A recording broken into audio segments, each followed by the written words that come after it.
Well, in this video, I'd like to do some example problems so that you have a better sense of how we would use some of the equations, especially for uniform circular motion. Okay, rotation example number one. I think it's the only rotation example I have, and it's really here just to emphasize how rotation is different from revolution. Revolution is one object going around another object. So, for example, the Earth going around the Sun or the Moon going around the Earth. And then rotation is an object spinning. So we will sometimes talk about rotation for things like a figure skater spinning in place, or in this case, the period of rotation of the Earth in seconds. So part A there, what is the period of the rotation of the Earth? I know that's 1 day. Part A is just asking for unit conversion to seconds. Part B, what is the angular velocity of Earth? And then the hint, what are the units? And then part C, given the radius of the Earth is 6.4 times 10 to the 6th meters at the equator, what is the linear velocity at the Earth's surface? Part C is really asking, if you stand in place at the equator, then how fast will you be moving just by virtue of the fact that the Earth will spin you all the way around once in 24 hours? How fast will you be going in terms of meters per second? So let's start with A. I want to be able to view the Earth in a way that lets me really identify the rotation. So this image is a really good one to be able to identify that if you're standing anywhere on the planet and you just stand still, the Earth will turn all the way around once in 1 day. That's 24 hours. That's unit conversion would give me 1440 minutes, and that's 86,400 seconds. And I really want to emphasize that's true no matter where you are. If you stand on the North Pole and don't move for 24 hours, the Earth's rotation would cause you to spin in place in that 24-hour period of time. And if you're anywhere else, if you're, for example, in Virginia, then you trace a path that's once around the planet, but from this perspective that we're looking down at the North Pole, you would see that that person is not moving as much as a person who is, for example, in Florida. Just by standing still, a person in Florida is moving a larger circumference as the Earth spins on its axis. And of course, the largest circumference is the equator. If you're standing still on the equator, you do a full circumference of the Earth every 24 hours, just by virtue of standing still. So part B, what is the angular velocity of the Earth? Angular velocity is talking about how many radians per second you're traveling. So the angular velocity of the Earth should just be that it turns 360 degrees in 1 day, but we don't want it in units of degrees, and we don't want it in units of days. We want it in the metric system base units, the SI base units. So rather than say 360 degrees, I would say the Earth does one complete turn, that is 2 pi radians. And the amount of time, instead of saying per day, I would say per 86,400 seconds. And the only reason I would ever refer to the Earth's angular velocity as 7.27 times 10 to the negative 5th radians per second, instead of saying it rotates once per day, is because I was specifically asked to put it in metric units. If you were to say 1 rotation per day, that's saying the same thing, just not in base units. The reason part B is being asked here at all is really so we can use that value in part C. There's a couple ways you could do part C. One is that you could calculate the circumference of the planet at the equator and then divide that by our answer to part A, and then you would get an answer of meters per second, which is what we're looking for. Or you can say that the tangential speed, or the instantaneous speed for an object is equal to r times omega. So that's what I'm going to do here. This is really useful for determining, for example, the linear speed of a fly standing on a record, like we saw an image of in the previous video, or for a person standing on the surface of a planet as the planet spins, as long as you know how far they are in a straight line from where they are into the planet to the axis. So if the radius is given and the angular velocity is our answer to part B, then the linear speed is the 6.4 times 10 to the 6th meters times the 7.27 times 10 to the minus 5th radians per second, and that gives me 465 meters per second, which is over 1,000 miles an hour. That is, as it says here, about 1675 kilometers per hour. And if you want to check that, you can calculate how long it would take you to travel the circumference of the Earth at that speed, and you'll come up with that it's about 24 hours. In fact, it should be exactly 24 hours. Okay, let's take a look at another example, and this one is not rotation. In fact, the next three are not rotation, but instead are uniform circular motion. What is the magnitude of the centripetal acceleration of a car following a curve of radius 500 meters and traveling at a speed of 25 meters per second? This drawing is clearly not to scale because 500 meters is a pretty big center of rotation. And then what is the magnitude of force necessary to make this 900 kilogram car manage this turn? Notice they don't give us the mass until the second part of the question. That's because I don't need the mass for the first part of the question. The acceleration that the car will undergo if it's traveling at a constant speed in a circular motion is given by the equation v squared over r, which is a known equation for objects traveling in a circle. The acceleration in a circle is v squared over r. V is the speed, the instantaneous velocity, and r is the radius of the circle. So this is a very straightforward calculation, and I get that it is 1.25 meters per second per second. What is the magnitude of force necessary to make this 900 kilogram car manage this turn? Well, Newton's second law still applies. So the force necessary to make that happen is equal to ma, where a is, because we're going in a circle, v squared over r. That should seem really easy to do, and I will tell you right now it is, but one of the things that sometimes happens with students is if you get asked this second question and you haven't first been asked the first question, you have to know to put in the centripetal acceleration as your acceleration. A nice reminder of that would be the phrase constant speed. Anytime that it is either explicitly stated or implied, like in this question it's kind of implied, it's at a speed of 25 meters per second, and it's the wording of that sort of suggests that it's not speeding up or slowing down. So that should jog your memory that, oh yeah, it's traveling in a circle at this constant speed. My equation for the acceleration is therefore no longer delta v over delta t, it's v squared over r. I'd like to talk a little bit about the force that is making this car go around in a circle. This is an image of a car that's the same color but turning in the opposite direction as the problem we just did. And this image comes from your textbook, the OpenStax textbook. And the question it's asking now is, what is the minimum static coefficient of friction between the tires and the road? I want to emphasize that friction is the reason that the car would be able to make the turn. I think I mentioned in the previous video that if this car were driving down an icy road and had no friction between the tires and the road, it would travel in a straight line in the direction that the V is. That's how cars go off the road. You're not able to make the turn. Our free body diagram is drawn here with the gravitational force down and the normal force up. And the only force in the plane in which the car is moving, it's not accelerating up and down, it's just changing its direction in this surface of the ground plane. And the only force acting on it in that direction is that force of friction. Well, we know that the centripetal force from the previous slide is 1,125 newtons. We also know that the centripetal force in this case is friction. And so what I would do is take that centripetal force we calculated, the 1,125 newtons, and I would set it equal to what I know friction is, which is mu times the normal force.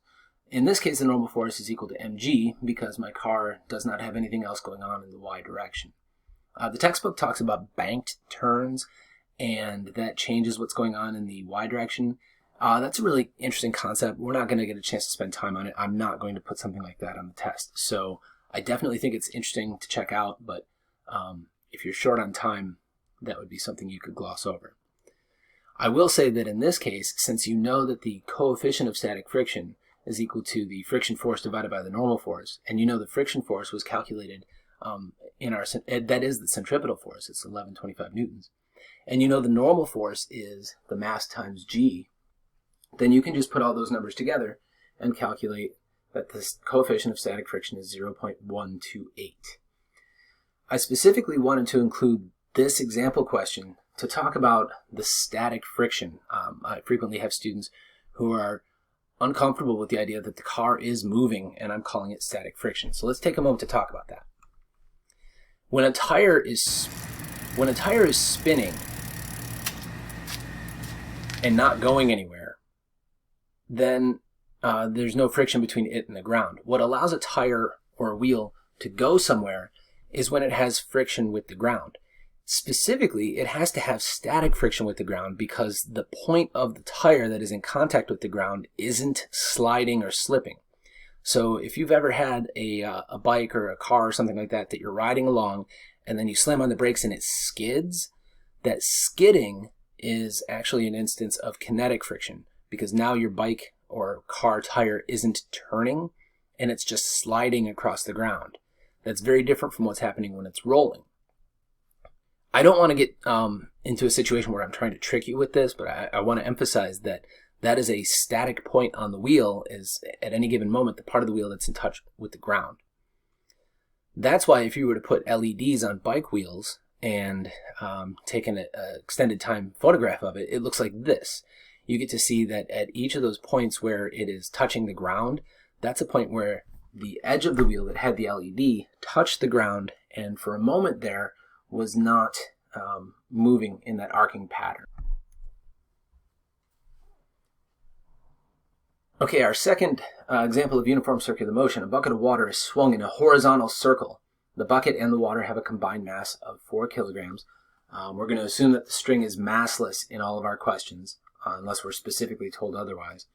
What period of rotation is needed to keep the string at an angle of 10 degrees from horizontal? So the period of rotation is a measurement of time. So it's asking me how much time should the bucket take to make one full loop, one full circumference. And it says, hint, how fast will the bucket be going? Okay, how fast it will be going is a measure of V, and of course this is a circular motion problem, so I should be thinking about the fact that the acceleration of the bucket will be V squared over R. And I'm still not exactly sure what to do first, so what do we do when we're not sure what to do? That's a good time to draw a free body diagram. The free body diagram of the bucket will look like this. The force of gravity is pulling down on it, and there's a force of tension in the rope pulling on it up. And in the particular moment of the drawing, it's sort of pulling up and to the right. That force of tension in the rope does have a Y component that's necessary to counteract the force of gravity. It also has a X component that would, from our perspective outside of the circle, would change direction constantly, but it is always pointed to the center of the circle. So the X component is always the radial component. That is the centripetal force, is the X component of the tension. The tension is serving two purposes here. One, keeping the bucket from falling down, and two, making the bucket go in circles. Well, it told us in the problem that there's an angle of 10 degrees from the horizontal that the string is. So the string is this red vector, and those two angles that I drew right there are the two angles. You could pick either one of them. They're the two angles that express that our force of tension is not horizontal, it's some degrees from horizontal. I know that in the X direction, the net force, which is the tension X component, is equal to the mass times the acceleration in the X direction. And I know that based on the reading of the question, that the acceleration in the X direction is centripetal. So I would replace the A in the X direction with a V squared over R. So the tension in the X direction equals mv squared over R. The V squared, because I'm trying to find out how fast the bucket is going, that was my hint, is then force of tension in the X direction times the radius over the mass. They gave us the radius in the problem, and they gave us the mass of the object going around in circles. I don't know what the tension in the X direction is. But I do know that that angle is 10 degrees. And I do know that the tangent of that angle is the force of tension in the Y direction over the force of tension in the X direction. That's useful because I can put tangent 10 degrees into my calculator and turn it into a number, which means if I know the force of tension in the X or the Y, I can use this expression to determine the other. And I'm going to suggest that I do know the force of tension in the y. So the force of tension in the x direction is equal to the force of tension in the y direction divided by tangent 10 degrees. And looking at the free body diagram, the force of tension in the y direction plus the force of gravity must equal 0. And the force of gravity, of course, is downward. So force of tension in the y direction must be equal to the force of gravity. They're just in opposite directions. And add up to 0 because I know that the bucket is only accelerating in a circle. It's not moving up or down in the problem. So that means that the force of tension in the x direction is 222.3 newtons because I substituted in the mass times g as the force of tension in the y direction. Now that I know the force of tension in the x direction is 222.3 newtons, I can substitute that back in to the equation I was working with, along with the value for the radius of the circle and the value for the mass of the bucket and water. And I get, therefore, that the speed of the bucket is 7.5 meters per second. That's not what they asked me, though. That was the hint. They said that if I could determine how fast the bucket was going, I could use that to determine how much time it takes to go around. I know that the speed of the bucket, even though it's going in a circle, the speed is still distance over time. And specifically because it's going in a circle, I know the distance is the circumference, 2 pi r. We want to be careful not to put in something like pi r squared. That's the area of a circle. Anytime you're in doubt, it's always good to double check yourself.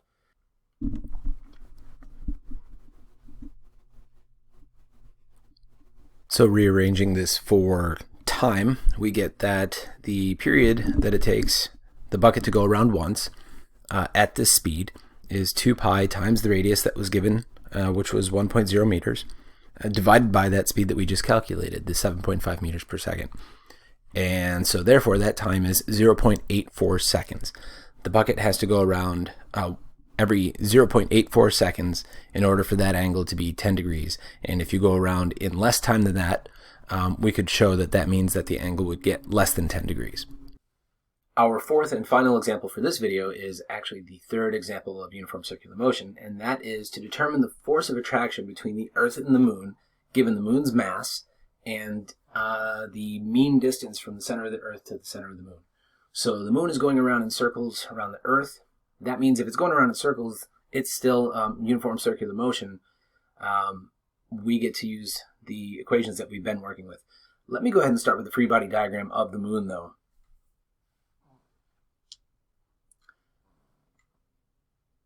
That's my free body diagram of the Moon. I'm looking at the drawing here, and I'm seeing that the Moon is to the right of the Earth, and so there's a gravitational attraction in this direction that I've drawn here.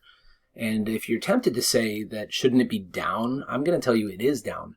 Down is the direction that gravity pulls things towards the Earth. Even something as far away as the Moon, you could refer to the Earth as down, because that's the direction gravity is pulling.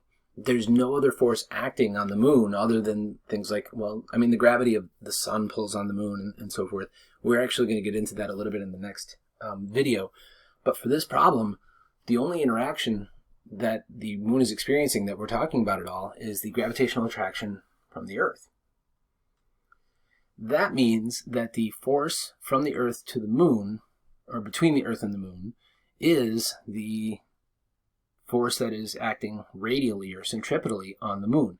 If you didn't know it was gravity, you could still say that the force of the Earth acting on the Moon is the mass of the Moon times the velocity of the Moon, the instantaneous velocity of the Moon squared, divided by the radius of orbit. Do you know how fast the Moon is going around the Earth? You could certainly find that because the speed of the Moon going around the Earth is going to be distance over time. So it's the circumference of its orbit divided by the time it takes to go once around. And the radius of the orbit was given to us. The time to go once around was not, so I looked that up. It's 27.3 days. I'm going to want that in seconds, which is the base unit for the metric system. So I convert that to seconds, and I substitute in the distance between the Earth and the Moon. And I've got these big numbers now. The circumference is 2 pi times 3.84 times 10 to the 8th meters. And then the time to go once around the Earth is about a month. That's this 2,358,720 seconds. that gives me that the moon is actually traveling a little over 1,000 meters per second in its orbit around the Earth. I can take that speed of the moon and put it back into that red equation up there and say that the force that the Earth exerts on the moon to make it go in a circle is the mass of the moon, which was given to us in the problem, times the speed of the moon, which we just calculated, squared, because the acceleration in a circular motion is v squared over r. And then our r goes in again. That's our radius of our orbit. And so this all comes out to 2.0 times 10 to the 22nd newtons, which is a really incredibly large force. But then again, we're talking about how much force is acting between the moon and the Earth, and it should be a really, really large number. I wanted to use this example to point something out. You might have thought that you could just take the mass of the moon times g, and g is 9.8 newtons per kilogram, and this looks like a much easier calculation, and you get a very different answer, though. This is an answer that's 36 times too strong, and that is because you can't use lowercase g unless you are on or very close to the surface of the Earth. And the moon is not very close to the surface of the Earth. It's like 60 Earth radii away from the surface of the Earth. So g is only applicable when you are talking about objects on or near the surface of the planet. And anytime you're talking about how strongly things are attracted to the planet when those things are not on the planet, we're going to have to deal with that a different way. And that's actually what our next video will be.